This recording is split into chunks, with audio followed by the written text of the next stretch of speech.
Miércoles 28 de enero, 10 horas 29 minutos. Hoy nos acompaña don Francisco Olveira, Fuster, más conocido como el Padre Paco, cuya venerable obra en las barriadas reverbera una luz de dicha para los excluidos. Bueno, ¿qué actividades se llevan a cabo en esta sede de la Fundación Isla Maciel? Mirá, actividades bastantes, voy a nombrar algunas, las que me vaya acordando, pero me parece importante también ponerla en un contexto. Intentamos que todo eso no sean solamente servicios para la comunidad, sino que sea una organización comunitaria. Sí. Y que sea también una organización comunitaria con ideología. Es decir, si damos un plato de comida, nosotros decimos cada uno debería comer en su casa, pero tenemos derecho, ¿no? Bien. Bueno, nosotros tenemos 3 sedes. Una es la Isla Maciel, donde comenzamos, Sí. y 2 barrios en Merlo, uno en Libertad y otro Mariana Costa. Pero los 2 de Merlo, que son 2 asentamientos, uno con un poco más de años, otros con menos años, por tanto mucho más precario. Y en las distintas sedes tenemos el programa socioeducativo y comunitario en barrios populares, que eso es en convenio con la provincia de Buenos Aires, chicos de primaria Sí. y de secundaria. Bueno, de secundaria no va ninguno, intentamos que vuelvan a ir, digamos, a acompañar sus trayectorias educativas. ¿Por qué razón no van los chicos de secundaria? Porque aunque es obligatorio, la realidad es que el 90% de los chicos que terminan la primaria, muchos de ellos que quizás ya la terminan sin saber leer y escribir directamente, ya no ven que la secundaria sea algo que le vaya a aportar a su vida. Y quizá empiezan, pero la van dejando en el camino. Nuestro objetivo y el deseo de la provincia de Buenos Aires, por eso pone recursos para esto, es poder acompañar esa realidad que está siendo muy compleja. Mientras el Estado Nacional lo que quiere es meter a los pibes de 13, 14 y 15 años presos, bueno, la provincia de Buenos Aires dice, apostemos a la educación. Y a la educación a nivel general. Nosotros tenemos teatro, tenemos circo, tenemos cerámica, tenemos apoyo escolar, tenemos, no sé, la psicopedagoga. Bueno, tenemos una biblioteca que también forma parte de las bibliotecas provinciales, donde más allá de tener libros, lo que se hace fundamentalmente son actividades con niños y adolescentes, para que, bueno, que le agarren el gusto a la lectura, tenemos 2 comedores, tenemos Aquí mismo. uno en la Isla Maciel, el otro en el barrio Vaperón de Libertad Merlo. Bueno, también tenemos muchas actividades voluntarias como conventillo creativo, que son actividades para los pibes, fútbol inclusivo. Nosotros nos gusta el fútbol, pero no para sacar Messi y Maradona. Porque hay un Messi y un Maradona, pero después hay muchos que quedan en el camino. Nosotros queremos como un espacio de contención y de disfrute y de pasarla bien. Por ahí te voy diciendo un poquito las cosas que hacemos. Existen militantes que, como árboles secos, muestran una suerte de encono, de enojo hacia votantes del actual gobierno. Es una perogrullada decir que no se resuelven los problemas que aquejan a nuestro pueblo estando encolerizados. Por otro lado, en la era de la modernidad líquida, los medios y redes sociales utilizan perversamente el sesgo de confirmación para su provecho, estereotipando a aquel que piensa distinto. Entonces se disipa la complejidad del otro. Recurrir al camino fácil en estas cuestiones abre cauce a un río lúgubre, apesadumbrado, desolado, ausente de pensamiento. No recuerdo bien si Francisco o Juan Grabois decía que el clivaje del siglo XXI es humanismo versus deshumanización. Para ellos, para los deshumanizantes, el diálogo importa una blasfemia y el insulto su estrategia. El humanismo coloca la dignidad humana y el diálogo racional en el centro, por lo tanto, su tarea es regar con paciencia esos árboles secos con el agua de la palabra. ¿Qué hay que decir o quizás dejar de decir para que el árbol seco deje pasar, aunque sea una gota? Mirá. La metáfora del árbol seco refiere a un militante, no sujeto, no simpatizante de la causa humanista, militante, que por ese encono, por esa congoja, tal vez incurre en la misma estrategia de aquellos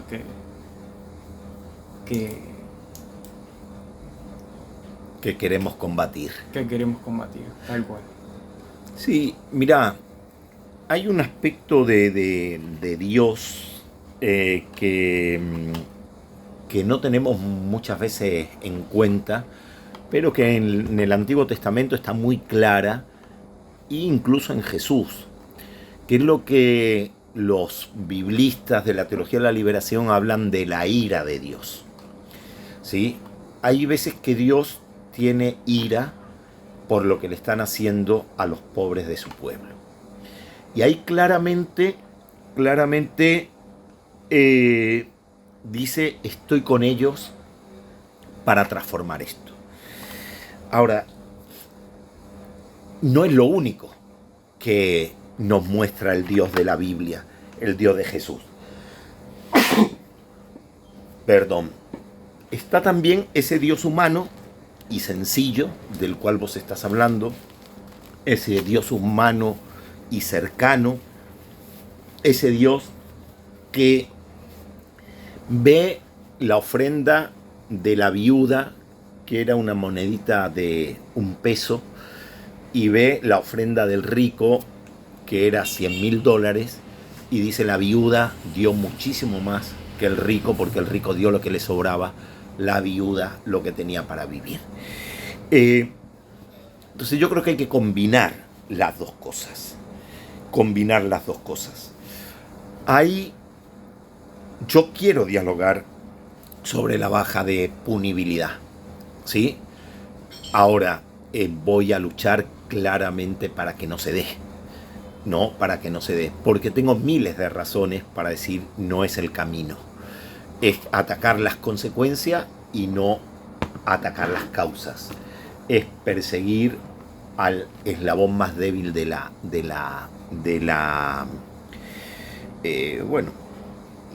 cadena. Entonces, es cierto que siendo un árbol seco no se va a ningún lado. También lo decía Jauretche, tenemos que luchar, pero con alegría. Cada miércoles los jubilados, a pesar de su angustia, están alegres y felices de estar ahí. Bueno, por ahí van los caminos, me parece a mí. Me parece excelente. ¿Alguna vez el intento de diálogo te costó el distanciamiento o la crítica de gente de tu propio entorno? El intento de dialogar con el otro. Sí. A ver, no sé si el intento de dialogar, el tener una postura firme en determinados temas, sí me trajo distanciamiento y problemas, pero eso le pasó a Jesús. ¿Sí? ¿No? Termina crucificado por los poderes de su época. Es decir, hay mensajes que son conflictivos. No hay que tenerle miedo al conflicto. Lo que no hay es que buscar el conflicto por el conflicto. Pero hay cosas en las cuales es difícil dialogar. Si Milei dice que la justicia social es una mierda y Jesús dice, y yo al que quiero seguir en mi vida a Jesús y no a Milei, que los que trabajan por la justicia serán llamados hijos e hijas de Dios. Y bueno, claramente ahí hay un conflicto. Hay un conflicto. Es Sí, decir, el humanismo no es por naturaleza combatiente, sino el que le arrastra al combate son aquellos que denostan, como Milei, la justicia social, por ejemplo. sí, el humanismo habla de humanidad, habla de fraternidad, habla de sororidad, habla de comunidad, de un pan que se parte y se comparte. Es decir, en sí no es algo que tendría que ser conflictivo. Ahora, en un mundo absolutamente injusto, en un mundo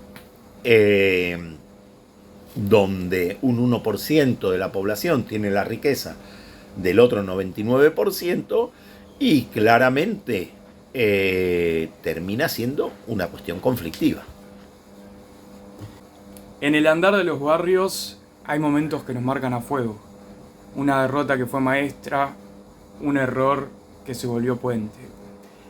¿Cuál fue ese momento que te marcó en estos años que estás en los arrabales porteños, ya más de 30, ¿no?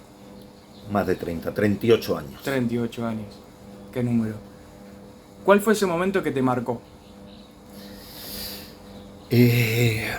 A ver, yo no sé si puedo decir un momento que me marcó. Creo que hubo muchos momentos que me fueron marcando. Si hay un momento inicial que permite los momentos siguientes. El momento inicial es cuando yo conozco a los curas de Opción por las y los Pobres. Muchos de ellos eran curas que la pasaron muy mal durante la dictadura, que fueron perseguidos, algunos hasta torturados, curas que venían del movimiento de sacerdotes para el tercer mundo. Y entonces ese es un momento bisagra en mi vida, claramente, porque me ayuda a entender y a vivir el camino por el cual yo vine a América Latina. Después uno podría decir muchos momentos que también fueron marcando ese caminar, pero ese es fundamental. Bueno, después me parece interesante la pregunta de si es necesario que el militante humanista, vos te percibís como un militante. Totalmente. Y humanista totalmente. ¿Es necesario que el militante humanista sea austero? ¿Por qué? ¿Y dónde reside su necesidad? Si es un acto de justicia, es decir, no tomar lo que a los otros le falta, un lenguaje político, hablar con la vida, con el cuerpo antes que con las palabras, o un método de conocimiento, que solo quien renuncia a la comodidad puede sentir en su propia carne el peso de la injusticia que quiera aliviar. Mirá, me parece que todos esos puntos los tomo claramente. El último te diría, no todos tenemos que vivir en una villa, en un asentamiento. ¿Sí? Yo vivo en un asentamiento. Pero sí. no hablo de un vecino, de un sujeto, sino concretamente y específicamente del militante humanista. Por eso, creo que no todo militante humanista tiene que vivir en una villa o en un asentamiento, pero sí tiene que poner lo que tiene y lo que es, ¿sí? Es decir, su bolsillo, sus bienes materiales y sus conocimientos, lo que es su intelectualidad, etcétera, al servicio de un proyecto común.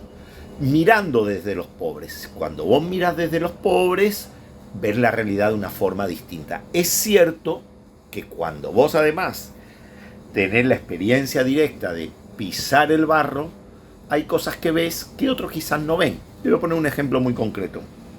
Hoy se habla de un proyecto presentado por el peronismo para la clase media y la clase media baja que está llena de deudas. Pero yo hablaba con una de las diputadas que presentó ese proyecto. ¿Sabes qué? Con esto quedan afuera los pobres. Bueno, los pobres están endeudados con el usurero, con el prestamista, con el tranza. Con el tranza, que no te da papeles, pero que te rompe la pierna si vos Con no le los devolvés, intereses. no le devolvés, y que además están cometiendo un delito, que la gente ni sabe que es un delito, pero aprovecharse la necesidad del otro y poner intereses usureros es un delito de nuestro Código Penal. Ahora, vos antes nombraste a Francisco. Francisco hablaba mucho sobre el tema de la austeridad en los militantes, en los que ingresan en el mundo de la política, en los que entran en el seminario, porque dice, además de hacerles felices, porque no van a estar con el Dios dinero que termina embotando la cabeza, además es lo que vos decías antes, es una forma de demostrar que lo que predicás lo crees de verdad, ¿no? Entonces, Francisco decía, al que le gustan mucho los espejos, es decir, mirarse, decía, ay, qué lindo que soy yo, qué importante que soy, yo tengo que ser el primer diputado, el primer concejal, mejor que yo no hay nadie. Al que le gusten mucho los autos de lujo, al que le guste mucho los banquetes suntuosos, al que le guste mucho andar todo el día empilchado, que se fije qué es lo que está pasando por su corazón, ¿sí? Pero que no se meta a militar, porque va a hacer mucho daño a la noble causa que enarbola. A ver, yo no voy a pedir que un mileísta tenga una sea consecuente, porque para ello la consecuencia es contra yo más tenga mejor, pero sí se lo tengo que pedir a alguien que habla de justicia social y de bien y de bien común, clarísimamente. Pero además creo que es el camino a la felicidad. Jesús dice en las bienaventuranzas, felices los pobres de espíritu, porque de ellos es el reino de los cielos. Vamos a traducirlo al idioma nuestro para que se entienda. Felices los que eligen ser pobres y los que eligen vivir con sencillez, porque ellos entienden el proyecto del Padre, ¿sí? Porque ellos entienden la voluntad de Dios en esta tierra. En la página 55 del capítulo 26 de los Evangelios Apócrifos se lee que estando en Galilea, a la orilla del Jordán, Jesús, de 4 años de edad, jugaba con otros niños. Sentado, tomó una azada e hizo pequeñas lagunas a las que dirigió pequeños surcos por los que el agua del río iba y venía. Entonces uno de los niños, por envidia, obstruyó las salidas del agua y destruyó lo que Jesús había hecho. Y Jesús le dijo, sea la desgracia sobre ti. ¿Cómo te atreves a destruir obras que yo hago? Y el que aquello había hecho murió. Me hizo gracia porque nunca la había escuchado eso. Perdona, no sé si ibas a cortar ahí o ibas a decir algo más. Iba a introducir una pregunta. Dale. Me surgen varias preguntas. Una de ellas es si es posible, como decía Rousseau, un ser humano bueno por naturaleza y que la sociedad es la que lo corrompe. Bueno, ¿Qué te parece? Bien, lo primero, a ver, es un evangelio, dijiste, apócrifo. Es decir, ¿qué quiere decir apócrifo? Borges lo dice en el prólogo de este libro. En un primer sentido, la palabra apócrifo quiere decir oculto, que la Iglesia Católica no lo sostiene, por supuesto. Hoy significa falso, falsificado, tiene otra acepción. Claro. Bueno, yo te iba a decir que un evangelio apócrifo para nosotros los cristianos o los católicos es un evangelio que no es palabra de Dios, ¿sí? Pero del cual uno sí puede tomar determinadas cosas comparándolo con los otros evangelios que sí se creen que es... Palabra de Dios. Palabra de Dios. Bien. Ahora, Jesús sería un hijo de puta si mata al otro. El niño Jesús. El niño Jesús. Bueno, está bien, Jesús. Lo que está bueno de ese evangelio apócrifo es que a veces nos olvidamos que Jesús cagaba, meaba, ¿sí? Se tiraba pedos. Sí. Era un ser humano. Decimos tan divino que era humano, tan humano que era divino. La humanidad no nos la hace el mal, nos la hace el bien. Nosotros creemos que Jesús, digamos, nunca hizo el mal, así, nunca mató a nadie así por odio. Ahora, Jesús enfrentó cosas. Jesús se peleó con gente. Jesús agarró un látigo. Echó a los mercaderes del templo que utilizaban la fe en contra de los pobres. No voy a entrar tanto en la filosofía de si Rousseau llevaba razón o no llevaba razón. Yo creo que el ser humano tiene dentro suyo la inclinación hacia el bien y la inclinación hacia el mal, las dos cosas. De hecho, uno lo ve en la realidad. En teología se llama lo que antes se decía el pecado original, es decir, vas creciendo y hay una inclinación hacia el mal, pero tenés tu conciencia, también tenés la inclinación hacia el bien y tenés la libertad para ir eligiendo camino.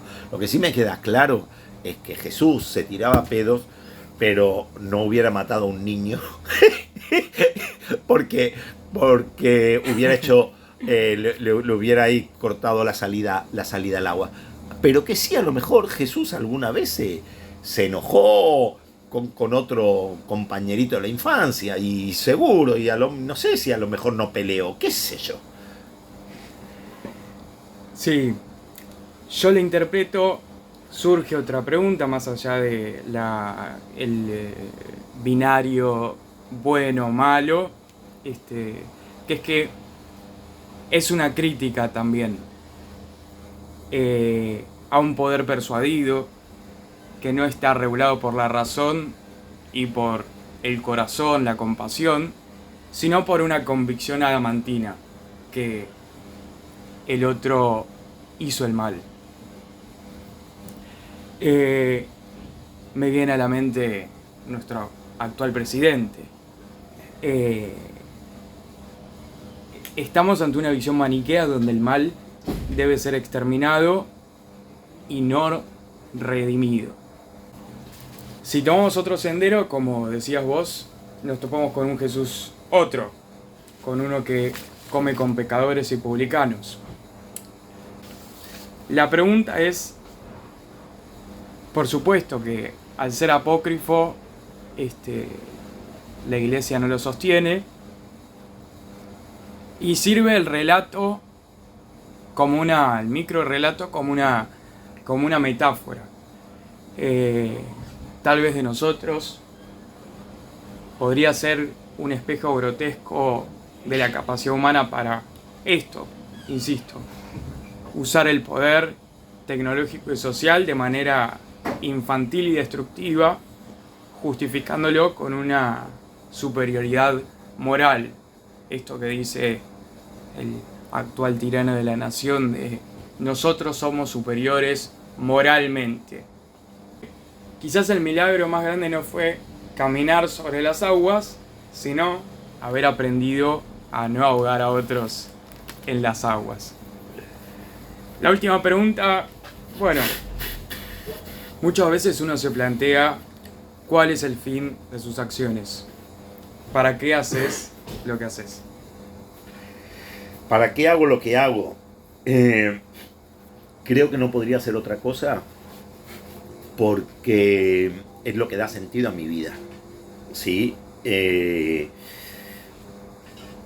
que porque Dios lo quiso así. Sentí desde bastante joven que lo que yo quería era acompañar la vida de los más humildes y acompañarlo desde una visión de liberación, ¿no? Eso me hizo venir acá, a América Latina. ¿Por qué hago lo que hago? Porque da sentido a mi vida y porque creo que lo hice en los scouts de una forma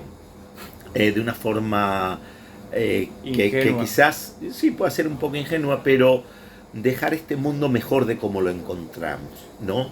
Sí. Y hay una canción muy linda por ahí que dice que no es lo mismo vivir que honrar la vida. Yo quiero honrar la vida, ¿no?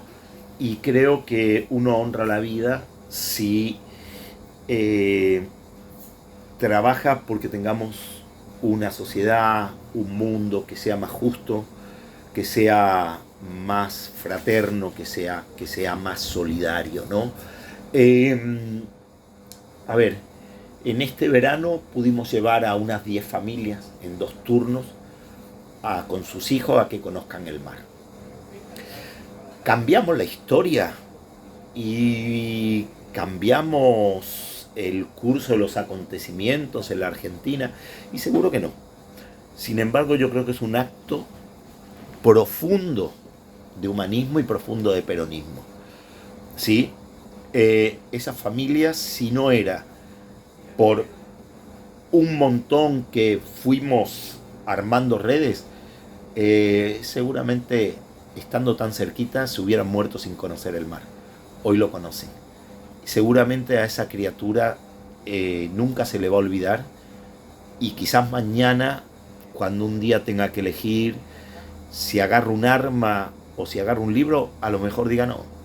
Mejor agarro el libro, que quizás con ese libro después voy a poder ir de vuelta a la playa o llevar a otros a la playa. Genial. Bueno, muchas gracias, Paco, por la entrevista. No, gracias a vos, querido. Te viniste hasta la isla Maciel y nada, muchísimas gracias. Muchas gracias.